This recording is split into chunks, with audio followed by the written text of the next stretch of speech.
We had a gig in Arco Arena in Sacramento. Yeah. Flying to San Francisco, and Ronnie gets off the plane. What if I told you the end of an era might have already happened right before our eyes? When Ronnie Dunn, the soul of Brooks and Dunn, walked off stage mid-on, fans were left stunned, heartbroken, and desperate for answers. No farewell, no warning, just a tap to the chest and silence.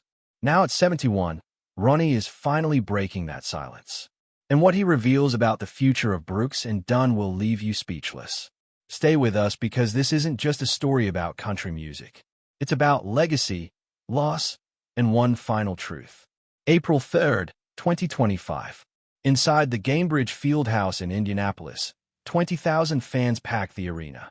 The lights dimmed, guitars rang out. Brooks and Dunn took the stage like they'd never left the 90s. From the first note, the energy was electric. That unmistakable blend of honky-tonk rhythm and southern soul filled the air. But something wasn't right. Ronnie Dunn wasn't himself. His movements were slower. During Rock My World, Little Country Girl, he sat down on the stage, a rare sight for a man who had once commanded every inch of it. His voice, once powerful enough to fill stadiums, cracked at the high notes. The magic was there, but the man delivering it was clearly in pain. Then came the encore. As Boot Scoot and Boogie kicked off, the crowd roared. Ronnie stepped to the mic and told the audience, "Sing it if you know it." And then something strange happened. He backed away, tapped his chest, glanced toward Kix Brooks. Then without a word, he slowly walked off stage. No dramatic exit, no explanations, just silence. Fans were stunned. Some recorded the moment and posted it to TikTok where hashtags like Ronnie Strong and Pray for Ronnie quickly took off. It wasn't anger they felt. It was heartbreak because Ronnie Dunn wasn't just a country singer. His voice had been the soundtrack to their lives. He sang through their heartbreaks, their weddings, their memories. His music wasn't just music. It was personal. But behind that quiet exit was a story far more painful than fans could have imagined. Ronnie had been battling a series of serious health issues for months. It started in December 2024 with a skiing accident. He tore his ACL and needed a full knee replacement. Rehabilitation was brutal. 8 weeks of therapy just to walk again. Yet Ronnie insisted on staying on tour. Most fans didn't even realize he was limping through performances. Then in March 2025, he was hit with a double blow, COVID, and strep throat. He lost his voice for weeks. Even after treatment, he struggled with breathing and vocal fatigue. His breath control, one of his strongest assets, was gone. The power behind those legendary notes had diminished. Backstage, the band adjusted. Sound engineers softened the mix. Background vocals were increased. Set lists were shortened. Still, none of it could hide the truth. Ronnie was hurting. The moment in Indianapolis wasn't staged.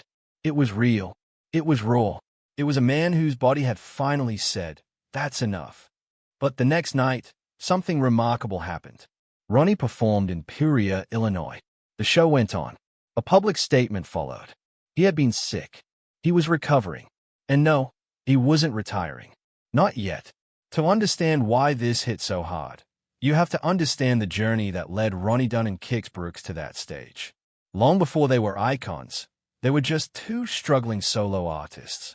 Kix was a songwriter from Louisiana penning hits for others. Ronnie was a preacher in training from Texas who got kicked out of seminary for playing in honky-tonks. Two men from different worlds thrown together by a record executive's wild idea. They didn't even like the concept at first. Both were fiercely independent. But during their very first songwriting session, lightning struck. They created two #1 songs. Their debut album, Brand New Man, exploded.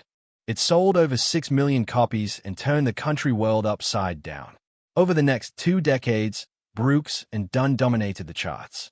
They released 11 studio albums, scored 20 #1 singles, and sold over 30 million records. They collected Grammys, Cass, ACM, even a star on the Hollywood Walk of Fame.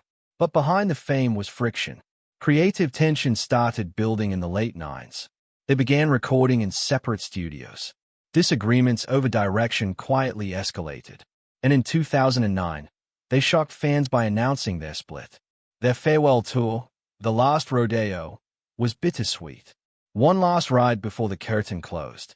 But life has a funny way of bringing things full circle. In 2015, they reunited for a Las Vegas residency with Reba McEntire. It was supposed to be short-lived. Instead, it reignited their spark.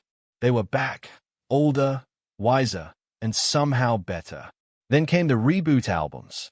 Collaborations with modern country stars like Luke Combs, Kane Brown, and Jelly Roll gave their classics new life. These weren't just nostalgia projects. They were bridges between generations. Songs like Believe, Ain't Nothing About You, and Neon Moon were reimagined with fresh energy, proving their music was as timeless as ever. In 2024, they released Reboot 2. Morgan Wallen's version of Neon Moon was nearly untouched because some songs don't need to be reworked, they just need to be respected. The album was a hit with old fans and new, reminding the world that great music never gets old. Then came the surprise of the year. Brooks and Dunn won the CMA's Vocal Duo of the Year. Decades after their debut, they were still being recognized, not just for what they had done, but for what they were still doing. So when Ronnie walked off that stage in April 2025, it felt like something sacred had broken. Fans weren't watching a performance falter. They were watching a man they loved reach his limit. But what followed was nothing short of incredible. Fans rallied behind him. Social media turned into a support group. Messages of love and healing poured in. Videos of that heartbreaking moment were met not with judgment but with compassion. Because people saw themselves in Ronnie, a man who had given everything, who was hurting, who needed grace. And Brooks and Dunn kept going. Despite the whispers, despite the fears, the Neon Moon tour was still on. Ronnie Dunn, battling through illness and injury, didn't quit. He made changes, took more breaks, leaned on extra vocal support. But he showed up. Not because of contracts or expectations, but because deep down he still needed to sing. Even through pain and uncertainty, Ronnie knew the music still mattered. His voice still had something to say. Offstage, both men have continued to lead with heart. Ronnie's Lensman project, inspired by his daughter's battle with a rare tumor, has raised crucial funds for cancer research.